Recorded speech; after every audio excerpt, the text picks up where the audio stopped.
it's your pal, the Dancing Housewife, and welcome to the Dancing Housewife Podcast. Hello, dance friends. Today, I'm honored to welcome an extraordinary guest who is as accomplished in the world of ballroom as she is in the world of engineering and oral history. Yanina Kissler emigrated from the Soviet Union to the United States with her parents in 1978. She completed high school in Brookline, Massachusetts, double majored in physics and engineering at Boston University, such an underachiever, and earned a master's degree in electrical engineering from MIT. She spent 35 years doing research as an engineer, ran a successful math coaching business for 20 years, and guided her teams to repeated national victories. She's also a two-time U.S. national champion and world semifinalist in international standard ballroom dancing, together with her husband, who is also her partner. In retirement, Yanina has turned her attention to preserving the stories of Jews who emigrated from the USSR during the 1970s and 80s. Her powerful new book, They Were Fighters: Oral Histories of Jews Leaving the Soviet Union, captures the lived experiences of over 100 individuals who took incredible risks to leave behind the familiar for the uncertain promise of freedom. Yanina, welcome to the show. Thank you very much, Antoinette. It's wonderful to be here. For folks listening, I really owe a debt of gratitude to Yanina because we had some technical problems the first time around, and she is actually re-recording this episode. So thank you for your patience and your grace, Yanina. I really appreciate it. Oh, thank you. It's all to you. You have been very professional about it. I've been so impressed how well you're running. Thank you. All right, let's jump in. You've had such a rich and varied life, from engineering to elite competitive ballroom dancing. What inspired you to take on this massive oral history project in your retirement when you're supposed to be relaxing and traveling and not having deadlines? Well, traveling is still happening, but Good. for us, this project, about 3 years ago, I was actually doing a family trip, and I realized that I know extremely little about my parents. They both lived through a very turbulent time in the Soviet Union, middle of the 20th century. All sorts of huge events were happening there, and I knew so little. I also understood that I was not unique in that a lot of immigrants, my parents' generation, did not really talk to their children or grandchildren about lives in the Soviet Union or why they left for whatever reason. And I realized, all of those stories will be going away pretty soon. These people are of age and going older. Right. And so I decided we better start preserving it, and I'm going to do it. And so that was the start of this project. And I do have to say, I did not expect really that this was going to be a massive project. I just kind of think, talk to a few people, write an article, send it somewhere, wonderful. But then it grew. Yeah. It's incredible how it began with a personal reflection and it turned into something that really gives a voice to an entire generation. And before we move on, I want to take a moment to highlight something that struck me as I read your book.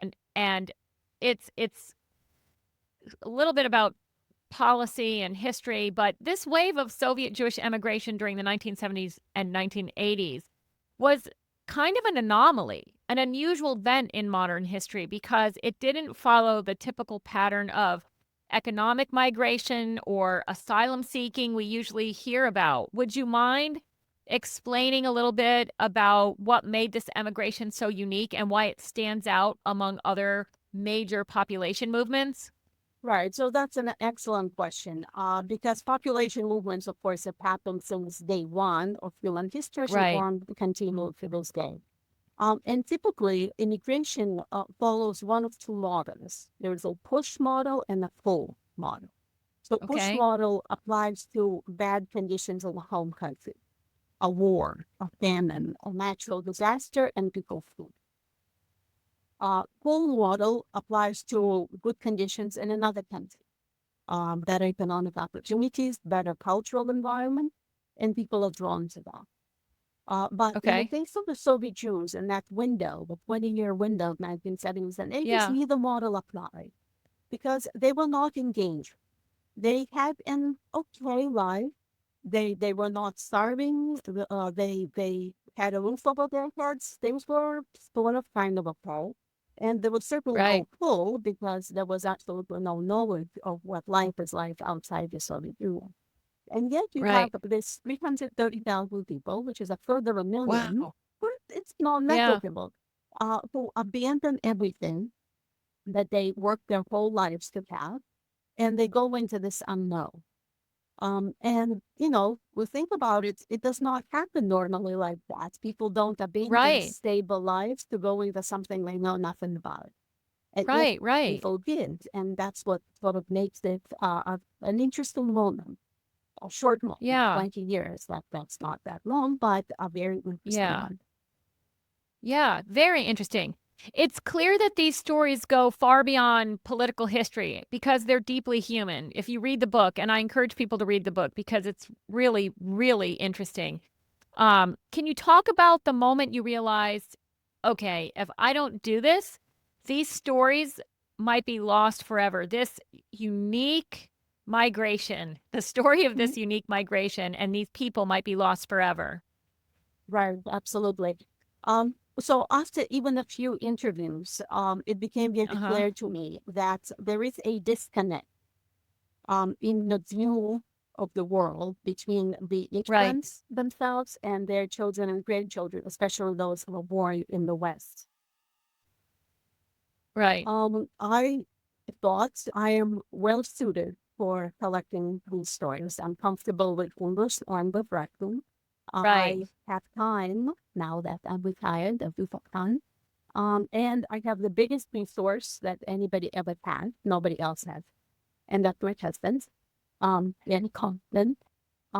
Because not only was enormously helpful with every aspect of the project, but also with the native English speaker and his Right. command of the grammar is impeccable. And Right. so every colon, every comma, every M dash and N dash got full attention. I have Right. to say it's open up the wall occasionally, but the book is better for it. As editors with red pens Oh, often Gordon, do to yeah. authors. But he was also was editor-in-chief and who also designed the book cover. That's right. That's right. I knew that. And Okay. also, as I was conducting these interviews, and I could sense, or people were actually telling me that it was kind of sad. They felt that their stories will be going away without Right. having been told to their children and grandchildren. And so I kind of felt like it was my obligation or duty, really, to make sure that these stories will see the light of day. I felt Yeah. that I owed it to them, and that's sort of what drove this project to the end. That if what's Yeah. going to happen, there will be a book at the end with their story. Yeah. It seems like the more people you talked to, the more compelled you felt to write the book. The title of your book, They Were Fighters, is so powerful. Can you explain what that phrase means to you and how it came to define this collection of stories? Right. So that's actually an interesting story in itself. A little long, if you don't mind. Of course not. Um, the Soviet Union was a closed society. Nobody was getting in and out. Information was not coming in. In the West, we're accustomed to thinking that our lives belong to us. We can decide Hmm. what's good for us, and we can try and work to achieve. In the Soviet Union, it's a socialist society. Uh, the person's life does not belong to them. It belongs to the state. And the state Right. will tell you what you want to do and where you want to do it. Okay. And so for a person to say that they want to emigrate, that was the ultimate treason because you have put yourself ahead of the collective. And Right. therefore, you immediately become the traitor to the motherland, the enemy of the people, and the entire weight of the government and of the society is now against you. Right. You get fired from your job, so you have no money to live on. You start selling your possessions, hoping that you will get permission to leave before you run out of money. And you need to raise money for a very substantial exit fee Right. depending on what's charging. Before you get fired from your job, and also before you get kicked out of the university, and in some cases, children out of school, there are assemblies where you're called in and in front of the entire collective, you're denounced as dependent. And that's including not just adults, but children, elementary school kids as well. Your Right. phone is bugged. You're followed on the street. Um, it's an incredibly hard life that you are putting yourself into, and you're running a real risk that you won't get permission. And then what? Your life is ruined forever because you are the enemy, Yeah. can't get a job, and your children are suffering also because they're the children of the enemy. So that was the position that these people put themselves in. In addition, of course, the propaganda in the Soviet Union is that Soviet Union is the best country in the world, and Right. the West is brutal. Women will have to sell themselves to prostitution to feed themselves, and the people are dying on the streets of hunger. So Oh, that's now your life. Um, Kind of, and aside from that, well, the 1970s and 80s, it's about a generation or a generation and a half after the Second World War. In the right. Soviet Union, it was known as a Great Patriotic War, started in 1941 when Hitler invaded the Soviet Union. That war had a huge impact on the country. There were tens of millions dead. Uh, Huge chunks of the country were destroyed. And it has an impact to this day. And certainly in the Yeah. 70s and 80s, um, it defines pretty much everything. It defined the literature, it defined the culture around, and it defined the language. Right. Right. Words like fight, victory, the food, enemy, traitor, those were Yeah. regular discourse on any topic, not just about the war. And so that was the culture that these people lived in. Right. And so when I started interviewing people, one of the people said they were talking about the 1970s, and they said, people who applied to emigrate, they really took a tremendous risk. They were real fighters. Right. So when I heard that, I said, okay, that's a possibility. I thought about that, and that's how the title was born. I think Yeah. looking back, I think actually was a good title because it really reflected the language of the time and the people's Yeah. mentality of that time. Yeah. Yeah, exactly. And I mean, if you think about it, these people position themselves to have to fight for what they were trying to get. I mean, it wasn't easy. If you were denied first time around, you had to be a fighter because at that point, Exactly. yeah. One of the things that really stood out to me, and you referenced this before, Mm-hmm. is that these individuals were relatively comfortable, Yeah. educated, employed, connected, and yet they chose to risk it all. They chose to be fighters. They chose to have this fight. Why do you think so many people took that step into the unknown when they were so comfortable? Right. Right. Well, they were super comfortable, but Okay. you're absolutely correct. Right. They were not in danger. Right. So what I did, this was an excellent question. So why did they leave? And that was exactly one of the questions that I asked people. So why did you leave? I divided my interviewing population into three groups: those who left in the Okay. 1970s, early on in the immigration process; those who left or who applied to leave in the 80s, when there was a little Okay. more information available. And then we had a small Okay. group that left in the 90s, Okay. after the Soviet Union fell apart. Okay. And I recorded answers, and there were a number of answers. It wasn't just one or two. It was actually quite interesting and a bit unexpected. Some of it, the answers were surprising. But the group that left in the 70s, the single main reason why they left was anti-Semitism. Um, and I have Yeah. to explain that anti-Semitism, and in the book I refer to it as dirty air anti-Semitism.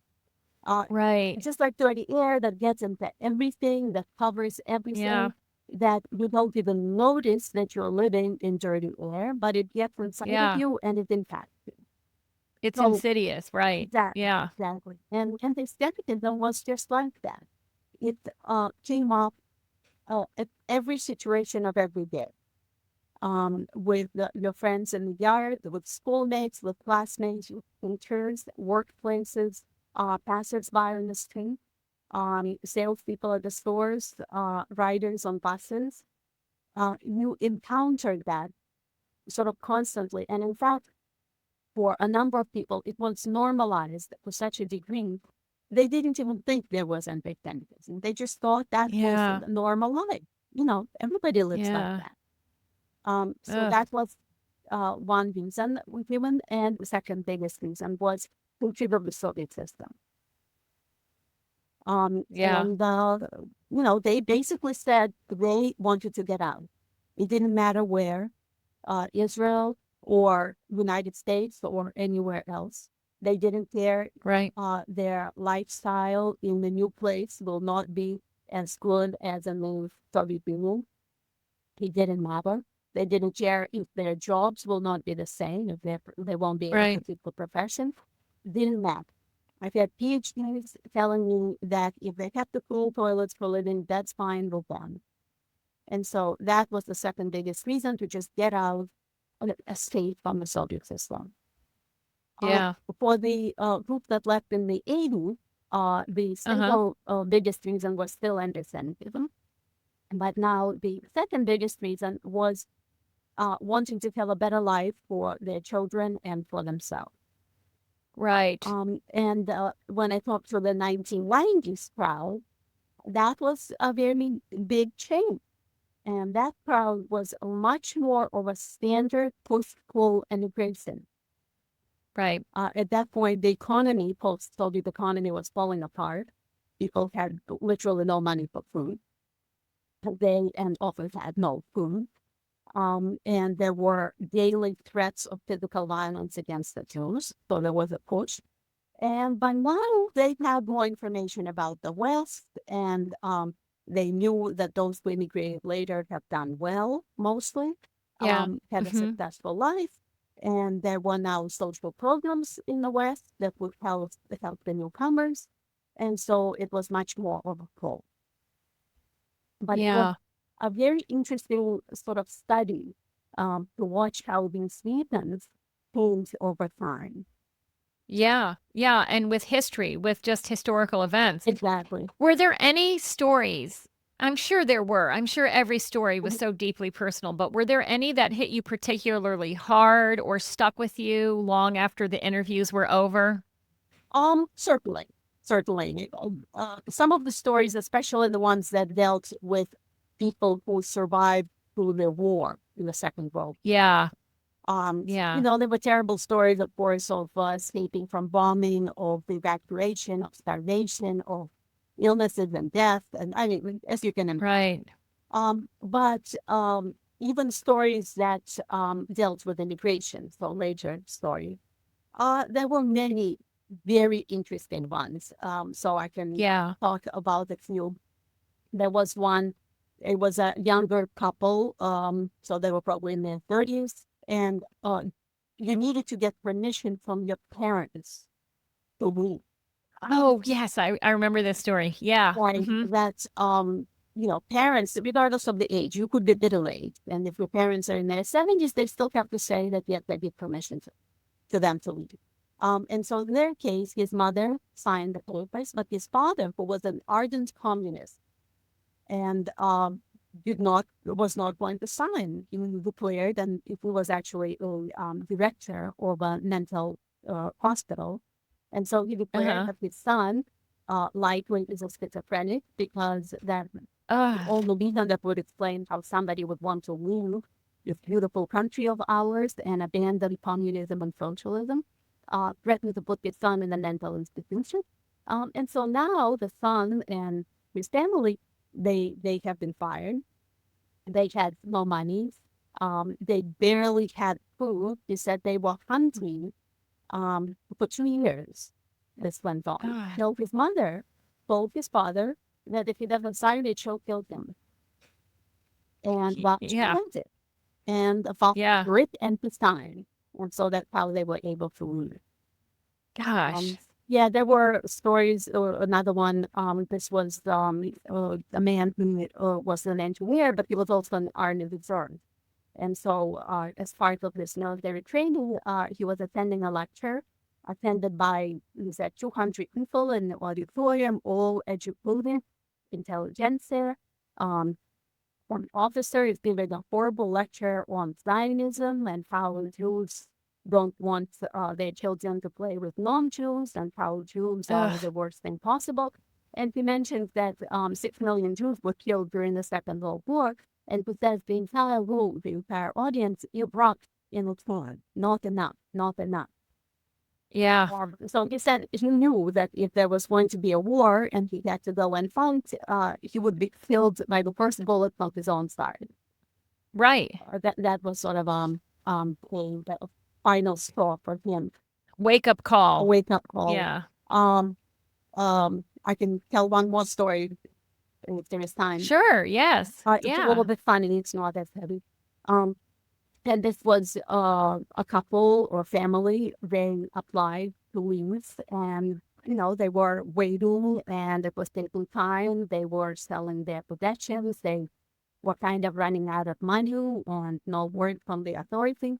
And the wife knew somebody who had access to some like fur or leather. And so she was a good seamstress, and she started making leather products and selling it. And they knew that they could get arrested for that, but if having a private Right. business was a reason for arrest. And one time there was a knock on the door, and they opened it, and they were free to do this. And so they then, okay, that's gone. That somebody's going to get arrested. But the agents had a foreign magazine in hand there. They had a picture of a leather coat. And so they asked the woman if she could make a leather coat for him and offered to pay for it. And so she started making leather products for clothes and boots, and getting paid for it. And so this went on for a few months. And then at one point, it turned out that the KGB, the money they were paying for it was government money. They were embezzling money for it. And now they were terrified that, they will be subject to arrest, and this family could be used to be witnesses. And so they went back to the family and told them, here's your permission, get out on 3 days. And so they Yeah. literally, And stay out. Yeah. well, they literally had 3 days to get out. He said they left with empty pockets and one little suitcase each. There was no time to get anything, but they got out, or they would have to.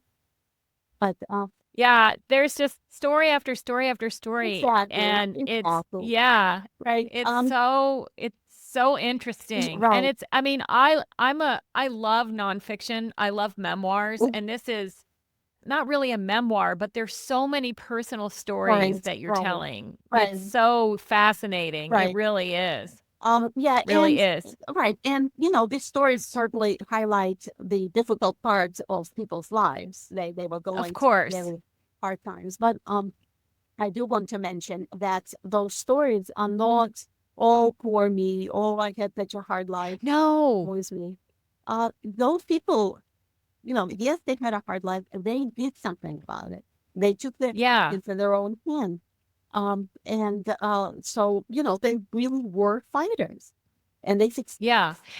So, I mean, overall, the sentiment of the book is very triumphant. It's very inspirational, triumphant. right? People who Yeah, did it is. something, right, to improve their lives, and Yeah. they did it in spades. I Yes. was right, and definitely reading a sad story one after another, you want to be careful that you don't get caught up in it. Yeah. It's very easy to sort of But- become depressed about all of this. So you have to kind of Yeah. maintain a little bit of a emotional distance.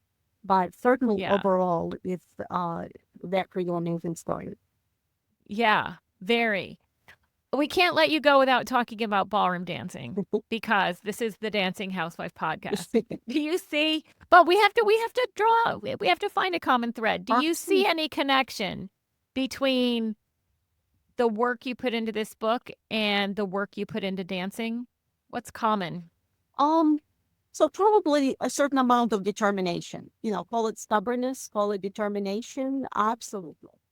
Yeah. And, I call pushing it mental toughness. Mental Yeah, toughness, absolutely. And Yanina. pushing it, right, until success, whether it's, you accomplish something in dancing or whether the book is produced.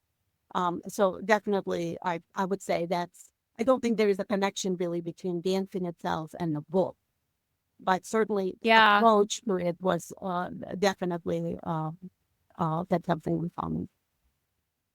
I'm a mental performance coach and I work with athletes, and I'm always telling my athletes that the skills that we work on, the mindset we try to cultivate, the mental tools, they're not just for the field of play. They're not just for their athletic careers. They transcend life. And I would say, you had to be pretty gritty.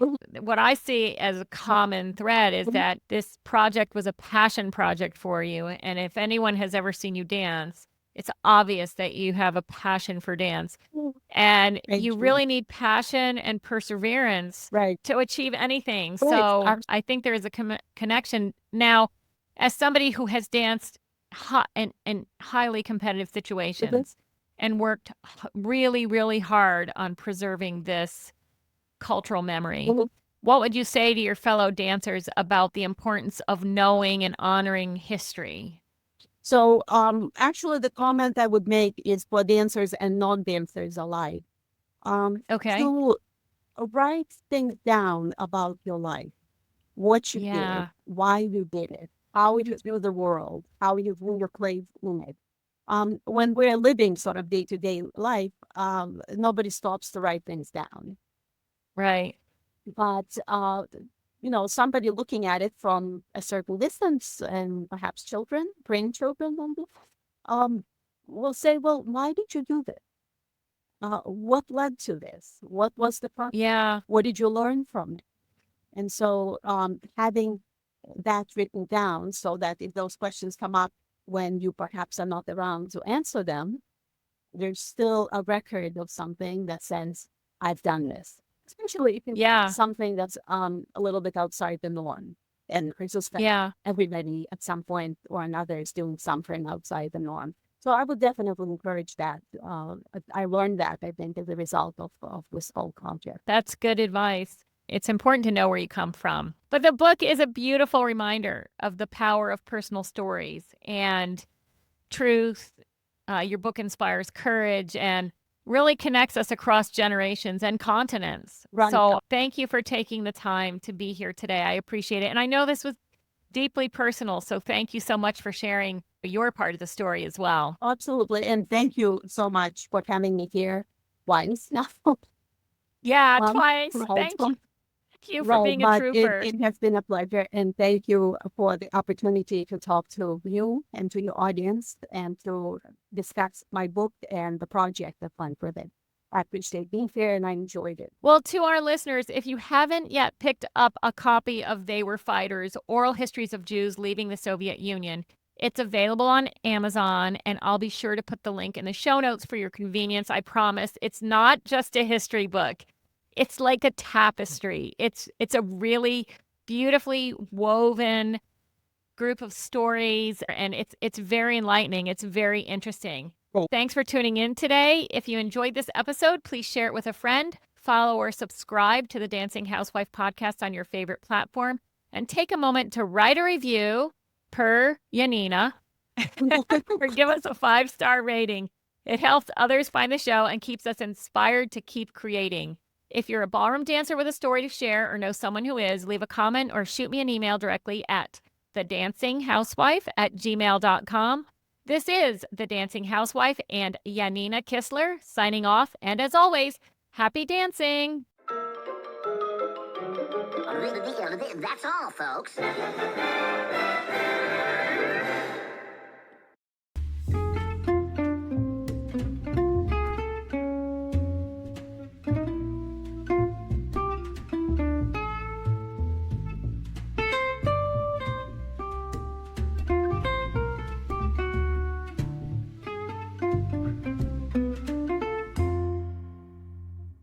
They Were Fighters, Oral Histories of Jews Leaving the Soviet Union by Yanina Kisler is available on Amazon.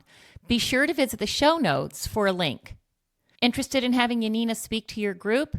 Reach out directly to her at Yanina Kissler at Comcast.net.